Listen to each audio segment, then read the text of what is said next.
Welcome on into the Wolverine.com podcast. Clayton Sayfie along with Anthony Broome and Chris Balas. We're recording here on a Thursday morning before March Madness. The big games coming up here. Michigan not in it. Obviously, we'll talk about them in the NIT. I know it's disappointing. It takes some of the fun away, but we would much rather be somewhere on site, covering an NCAA tournament. But we'll get to Michigan in the NIT. We will talk a little bit about the tournament, some Big Ten teams that could make a run at the end briefly. We'll get into Jett Howard not playing the other night, his future, Joey Baker, his future, which is something new that has popped up recently. We'll get to all that. Before we do, make sure to like this video. If you're watching on YouTube, hit the thumbs up button if you want the Michigan football team to win the national championship next year. So if you do, you are going to hit that thumbs up. If you don't hit the thumbs up, it means you don't want Michigan to win the national championship. So make sure to hit that thumbs up. Subscribe to the channel. Head to thewolverine.com. As always, $29.99 gets you premium access all the way through August 31st. So take advantage of that. And we are brought to you by My Perfect Franchise. Are you ready to leave the corporate rat race for the American dream? Sounds pretty good, fellas.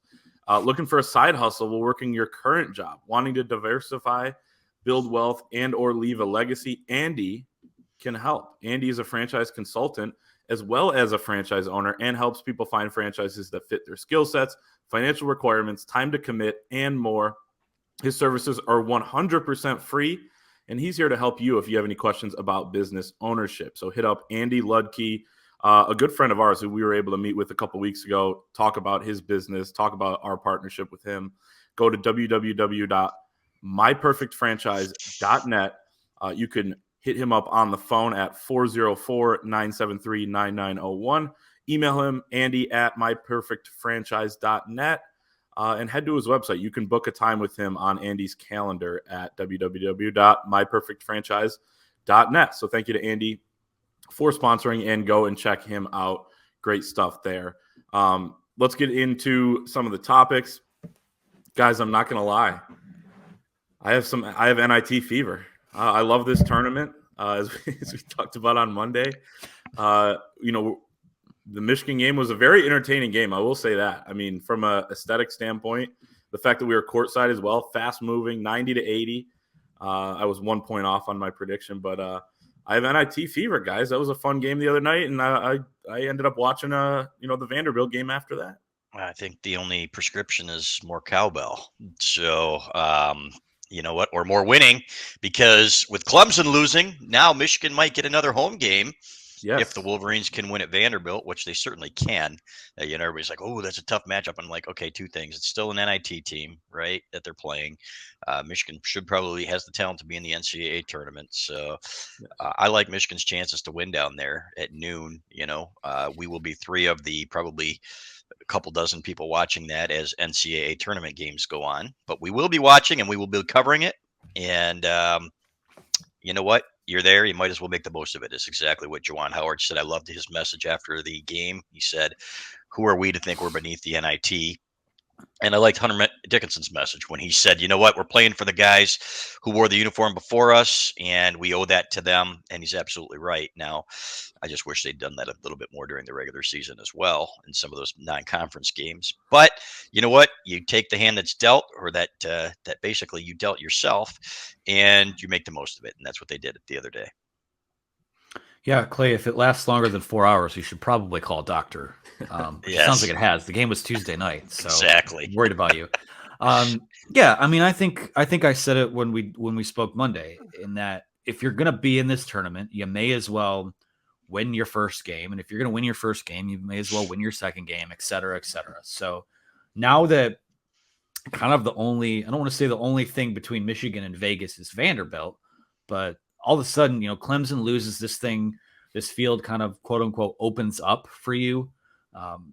Again, you look at the talent that's on this team, and it's been so frustrating that it hasn't all been able to come together. But why not now? I mean, anything that happens in this tournament, it's not going to change the narrative of what this season ultimately was. But if you can scrape some semblance of positive momentum out of this next couple weeks of basketball, if it does go the next couple weeks, it could be over Saturday. We don't know, but anything you can do to kind of start getting everyone sailing in the same direction, heading into a pretty critical offseason for a lot of people in that program, I think is good. And something I liked about the Toledo game is that, Toledo comes out early, kind of punches them in the mouth. I mean, they just come at you offensively. They make shots. They were pesky enough on defense early on. I like that Michigan had a counter punch and that Toledo punched back and Michigan punches back. It never looked like a group that was just waiting for their season to come to an end. So I like that. I think from forget wins and losses right now, just from like a state of the program culture perspective, I like the place that they're in coming off of that Toledo win. So a lot of things need to change moving forward. A lot of things can't change until we get to the off season. But, for one night in a weird tournament atmosphere in your home building, you were able to play, I thought, a quality game against a quality opponent. So onward.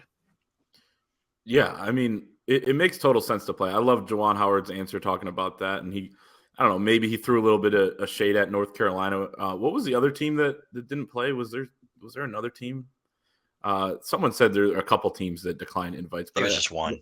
Yeah, the only one I know of is North Carolina. But I don't know if you guys saw this, but some of North Carolina's parents were interviewed for an article on, I don't know, ESPN or USA Today or by one of the national guys, and a couple of them said that they wish their team would have played. It came down to a player vote that was anonymous, and a lot of those veteran guys decided not to, but there are plenty of guys that wanted to.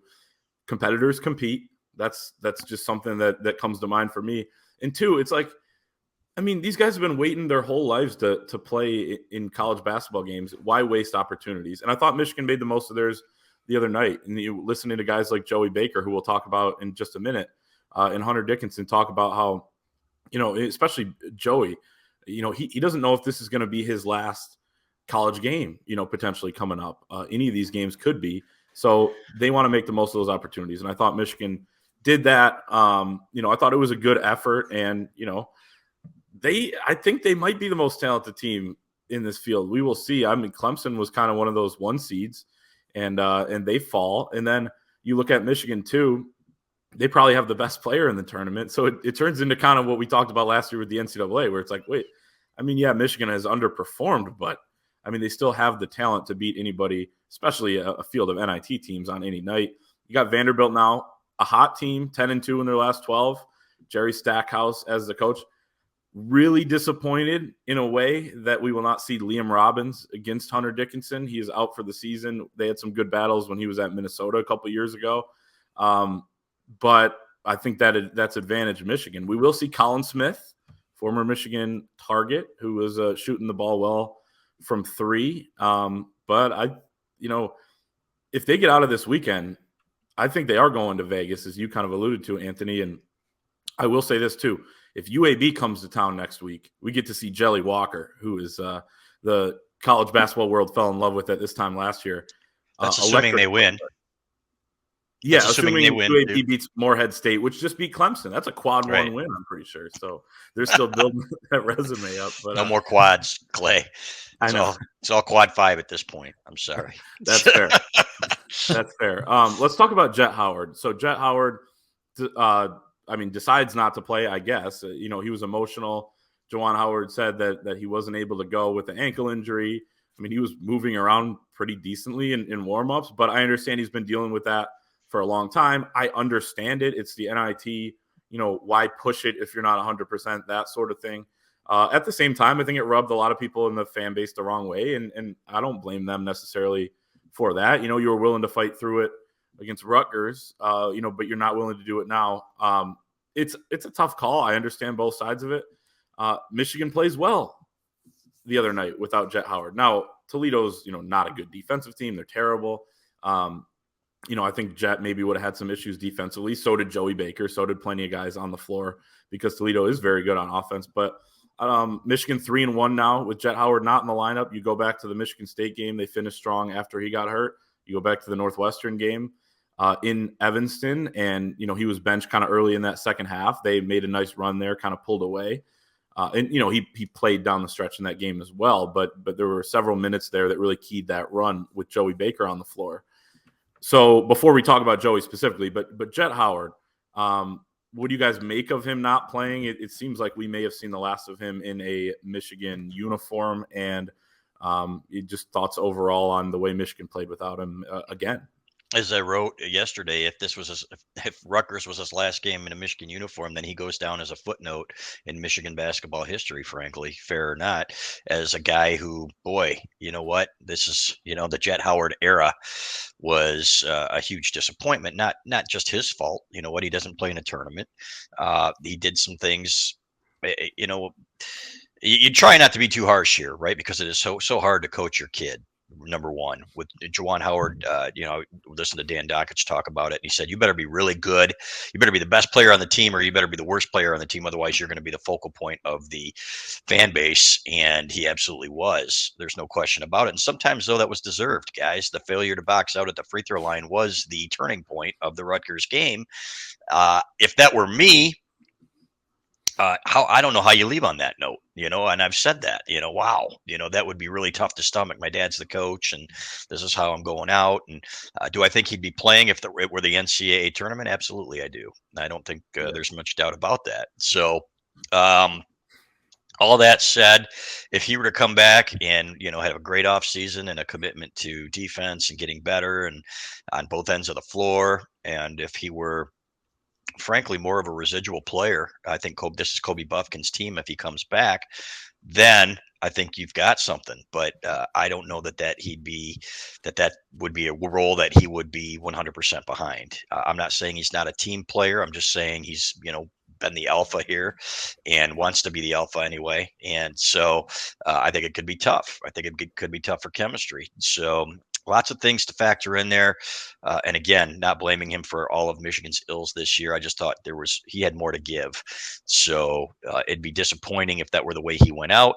At the same time, you can't deny that this team plays pretty well without him too. So we'll see what the future holds for him. Wouldn't surprise me either way, frankly, if he came back or if he left. So right now, I think Anthony wrote the article that he's 14th in one mock draft. I can't believe he would go that high, but again, they draft on potential, so we'll see what happens. Yeah, I mean, for me, odd to say the least that he wasn't. Clayton and I had noticed it before the game that he just wasn't out there with the team when they warmed up, probably about 45 minutes before the game, and then eventually would come out. I almost feel like I've said what I can say on Jett Howard at this point. I feel like I just feel like the proof has kind of been in. I pushed back against the narrative for a lot of this season, but you see how they played in that 3-game win streak right before the end of the year. Jett comes back and played well in a couple of those games, but the Rutgers game was bad. And honestly, like I wrote about it, I think last week coming out of the Big Ten tournament, that if they're going to play in the NIT, and if you have 1 foot out the door, you may as well have 2. And somehow, some way, and I'm not being mean about it, he's still seen as a lottery pick. And if that's the case, and his ankle just hasn't been right, and credit to him too, from like a makeup perspective, that, if his ankle hasn't been right all year, that he has, we know for a fact he's fought Juwan a few times on playing much sooner than maybe the plan was. Yeah, just rest it up and go to the NBA. Like, salutations, because this team has played its best basketball over the last month without him. And that's just kind of the fact of the matter. So Jett Howard, I think I don't mix up what's happened on the court with who he is off the court. I know he's a great kid. I know he does a lot.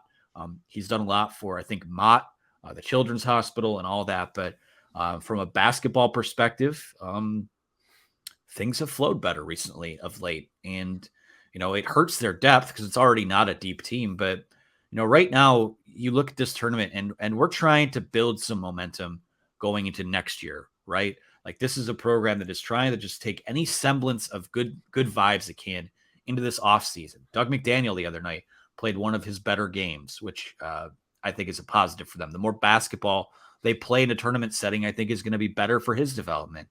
So from that perspective, I mean, at this point, I'm only interested in, the guys that will be here next year when I view this tournament. And to me, it's I mean, the writing is pretty much on the wall where this is headed with Jett Howard. I do think he'll go to the draft and stay in the draft. We'll see what happens with Kobe, but yeah, I'm all about the guys that are on the floor, and the guys on the floor the other night were I was impressed. So I know no one's going to go crazy over a win over Toledo, but that could have been a team that just mailed it in coming off of, a 3-game losing streak to end of the year, a complete dud of a performance against Rutgers.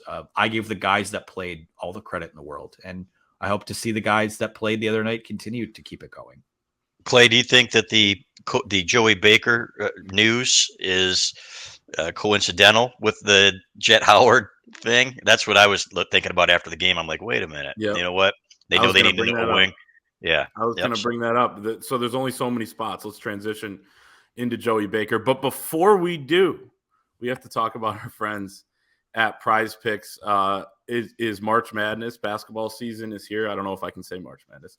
There isn't a better way to enjoy watching your favorite team than by playing daily fantasy with our friends at Prize Picks. Prize Picks is the simplest form of real money daily fantasy sports and just pits you against the numbers. At Prize Picks, you aren't competing against other people. It's just you versus the projections available. Whether you're a fantasy sports nut or a casual fan looking to add some excitement to the games, Prize Picks is the perfect game for you. Prize Picks offers projections on any sport that you watch. This includes NFL, NBA, MLB, NHL, PGA, college football, men's college basketball, women's college basketball, soccer, WNBA, esports, NASCAR, tennis, MMA, boxing, disc golf, Euro basketball, cricket, and many more. It's the best way to have action on the game in states like Michigan, Kentucky, Alabama, Florida, Texas, Georgia, and over 70% of the United States. Prize Picks is currently operational in over 30 states and Canada, not Ontario. You simply select 2 to 5 players, predict if they will go more or less than their Prize Picks projection. You can win up to 10 times your money on any entry this week. And, maybe people will check me after the fact because these games may happen before they listen. But I have Jalen Slauson, Furman forward, who is fantastic. More than 12.5 points against Virginia. I actually have Furman pulling off that upset in that game. And then I have Brandon Miller for Alabama. My mouse slipped and picked Brandon Miller to go more than 20.5 points against whatever 16 seed they play. Sorry that my mouse slipped there. It's just wrong place, wrong time. But what do you guys have this week? It's crazy. I have the exact opposite of you again. Less than on both. That's crazy. Yeah. So what are the odds that those are the two that we would pick? Right. So, we're just on the same wavelength. So I'm going less than on both. And for the opposite reasons that you spoke of. So there you have it. Head to head. Head to head. We'll see who the better man is, Clay. That's true. So. This will determine it right here. AB, what do you got? Somehow, some way, wrong place, wrong time. Brandon Miller also wound up in my Prize Picks, going with more than 20.5 points. Both wrong. Pairing that with Kyle Filipowski of Duke, going more than 16.5 points against Oral Roberts. Both these games on Thursday. So those are my picks this week. No soliloquies for me. I like it. Download the Prize Picks app or visit prizepicks.com. Sign up using the code Wolverine to get an instant 100% bonus up to $100 on your first deposit. So if you deposit $100, Prize Picks will give you $100. If you deposit $50, Prize Picks will give you $50. Don't forget that's the Prize Picks app or prizepicks.com and the code Wolverine. This is the perfect time of year to get involved, folks. So go and do that right now. All right, let's talk scholarship numbers because Michigan's 1 over right now heading into next season. Obviously, there's going to be attrition. Things always work their ways out. I remember after Juwan Howard's first year, or really towards the end of his first year, everyone was like, oh my gosh, like if everybody comes back, they're going to have 16, 17 guys on scholarship. It just has a way of working itself out. Guys kind of know what they're going to do, it seems like, especially at this time of year. Because remember, we got the news that Austin Davis was coming back. It's like, how are they going to have room for this? But they did. So they're only 1 over right now. That's if Jalen Llewellyn is back. It seems like he will be based on the senior day stuff. He wasn't honored, but Juwan Howard was a little bit non-committal there. He said, let's get him healthy, and then we'll see what happens. I think it's smart and fair on Michigan's part to kind of see what they have there and how things heal. But so you have that. You're at 14.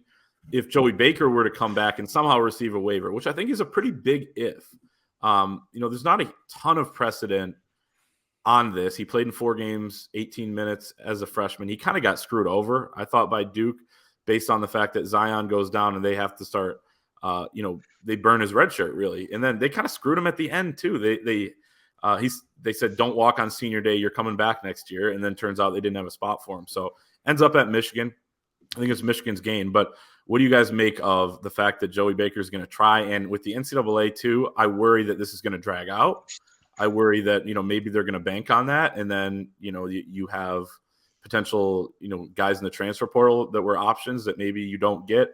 So there's a lot of things that factor in here. But what do you guys think about the Joey Baker news? I think it's good news for Michigan for one.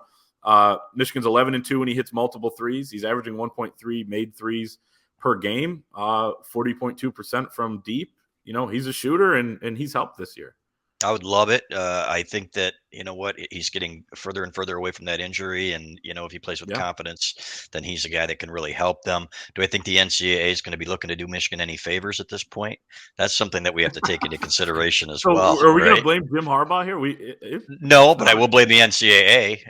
I mean, when you look at Burgergate on the football side, and it's like, well, we'll show Michigan. They always, I didn't either until just now, and it bugs me to think about it because the NCAA and its infinite wisdom, will probably say, well, the kid probably got free breakfast over at the Brown Jug. We'll get Joey Baker an extra year if Jim Harbaugh says that he lied. Exactly. There you go. So Jim will be like, sorry, Joey. Exactly. Yep. But take one for the team here, kid. No, but you know what? I think there will be at least 2 leave, maybe 3 from this team, and I think some of them are obvious. We don't speculate on kids' futures if they're going to transfer or, we will speculate on whether or not kids will leave for the NBA. I think if Jett Howard leaves for the NBA, I think actually the chances that Kobe Buffkin comes back go up. He knows he's going to be the man on this team and he's going to have a chance to be a lottery pick next year, maybe a top 10 pick if he plays as well as we think he can. And man, did that kid blossom. I love watching him play. So, you hate to say that would be the preferred. What you would love is for, everybody to accept the role. And then you've got a couple of NBA guys out there and Jett Howard and Kobe Buffkin, if they can coexist. And I don't mean that in a bad way. I'm just mean from a basketball standpoint. Mm-hmm. But I'm not sure that's the best thing for this team, frankly. So, but it'll work itself out. It always does. And maybe that's one of the reasons that Juwan Howard wouldn't speculate on Jalen Llewellyn. If we have room, maybe we bring him back, type of thing. So, right. If Kobe and Jett come back, I mean, you may not. Right. You want depth, but maybe Jalen wouldn't. I don't know. Exactly. So we'll see what happens, but they still need to. Yeah, they have some decisions to make too about this roster. There are some things that need to be improved, and but it starts really with getting Hunter Dickinson back and Kobe Buffkin back. In my opinion, that's where you get those two and Doug McDaniel, and you've got a really nice nucleus. Yeah, for me, as far as Joey Baker goes, I mean, if he's back, great. I think he can be a really quality, seventh or eighth guy. If he's your sixth man, I think that, I'll still probably have questions about the depth on this team. We'll see what happens from there. But yeah, I mean, from a roster perspective, this team needs shooting. I mean, if Joey Baker leaves, they lose shooting, period. They won't get better from that perspective if he's not here. So we'll see what happens with him. It would be, the 6th year is, I know there are guys, I think there are some guys that are playing in this tournament that are 6th and 7th year guys, or at least maybe that's the NFL draft. It's kind of bleeding over right now, but college for 7 years, that's not for what's the line, Chris? They're called doctors. That's right. So we'll see. I like Joey Baker. I think that, as we would talk to him more and more throughout the year, you could see him kind of, there was more of a comfort level. I think that by the end of the year, he was probably one of the team's better leaders. Just because, he's by proxy, the oldest guy on the team, given how young they are. So, yeah, I mean, Joey Baker is, I'm not sure he's a guy you'll ever play 30 minutes a night. I just don't know that physically he's able to handle that. But yeah, Joey Baker is, I think that'd be a good re-addition, but they're going to need more. I think they need a starting 4. I think they need, if not Llewellyn, they're going to need another point guard somewhere. So yeah, a lot of questions still. already some good guys in the portal. I think some of our friends from Toledo may have started to trickle into the portal as of this morning. So maybe, we saw Juwan giving a few of those guys the long handshake after the game. Did somebody go in? Yeah, who is it? I just saw. I literally just looked on Twitter and someone said that 5 Toledo Rockets are in the transfer portal. So I don't know. Oh, we got to see who. Yeah, but I don't know. We'll see what happens. But you sure it's not like field hockey or something, right? Maybe, I'm not sure. Basketball, literal Rockets. I have a hard time keeping my field hockey and college basketball Twitters separate. Understood. So, but yeah, I'm excited. We'll see. No, yeah. Okay, I got the list, and they're not all right. So we were joking, or at least I think Anthony and I before the game were sitting there. Right, Jay? Like, I'm scouting on transfer portal tonight too. I mean, you never know with some of these mid majors. And Ray J. Dennis is really good. JT Shoemate played well.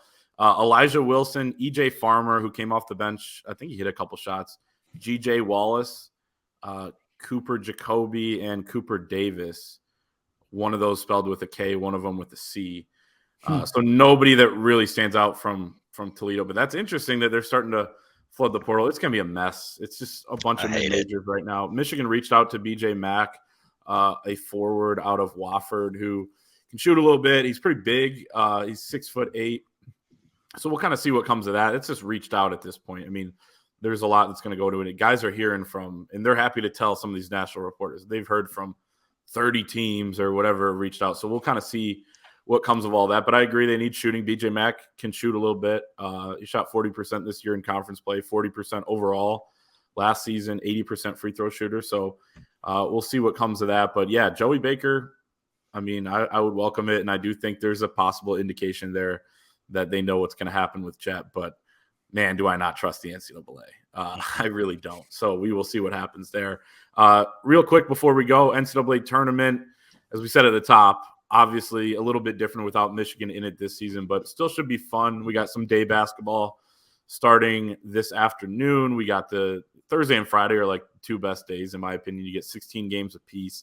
It's just constant. I was watching CBS last night, or actually it was True TV after the first 4 games. And they were going through the whole schedule for Thursday. I was like getting chills thinking about, we got even like a 10 o'clock tip. It's going to take us all the way through midnight. So I'm excited. You guys have, I don't know, Chris, you said you were going to wing a bracket before the games today. So I don't know if you have a Final Four or anything, but any Final Four takes, who's going to win it all? And then we can talk Big Ten teams in a second too. I just don't care. I got to be honest. It's, you know what? I'll just say this. Don't bet on any Big Ten teams to get to the Elite Eight. Let's put it that way. So that's what I know about this tournament, and having seen the Big Ten this year. They're just okay. You give me one team out there that you think, okay, boy, this team, it could really do some damage. And I'm like, nah, I'm not seeing it. So wouldn't even surprise me if none of them got to the Sweet 16 again, frankly. Yeah. Yeah. I'm not crazy about any of this. Is the year where I've just stared at my bracket like an idiot. And the second I finish filling one out, I want to rip it up and go on to the next one. But that means you'll probably do well. I mean, exactly. When I feel good about mine, pick the prettiest colors, you know? Yeah, it can work. Yeah. One year my wife did that, and she just about won the thing. So, except I think that her last team was like a 16 seed or something, or maybe it was the year that George Mason went, I think. Ooh. So, yeah. So, I'd love to say it was skill. It was not. Sometimes that's prettiest color, best mascot, yep. Whatever floats your boat, whatever it takes. But I did land on UConn over Alabama in the title game. I think Alabama is, I won't say head and shoulders better than everyone else, but they are young. I think at some point there's going to be an experienced team that gives them a lot of issues. And there's also the dark cloud of everything that's happened with them over the last couple of months. So I don't know if I couldn't pick them to not go to the title game, but it also would feel weird if they won it all, just given everything that's happened. So I have UConn over Alabama, Final Four, Alabama, Duke, Xavier, and UConn. I think the Big Ten stinks, and I wouldn't be surprised if they were all done this weekend. Yeah, the problem with the Big Ten is like all those teams except Purdue and Indiana are 7 to 10 seeds. Like you're not really supposed to make the Sweet 16. So I don't think it'll quite be as much of like crashing and burning if they don't, especially if they only get one or whatever. But so it won't be like as embarrassing because that means they're all getting upset or whatever, like Illinois a couple of years ago and things like that. But it will be, another year the Big Ten doesn't perform that well. I got Alabama, Marquette, Houston, and UCLA. I got Houston over Alabama in the title. We'll see. Houston playing at home kind of factored in for me, and Alabama being young. Houston those guys are just dudes on that team, like just the athleticism and everything. They can get Marcus Sasser healthy, but Purdue's the team that obviously has the best chance, I think, to make a run out of the Big Ten. But then they have Memphis in the second round potentially. I thought that was a bad draw for them. They're going to press the hell out of them and make those freshman guards bring it up.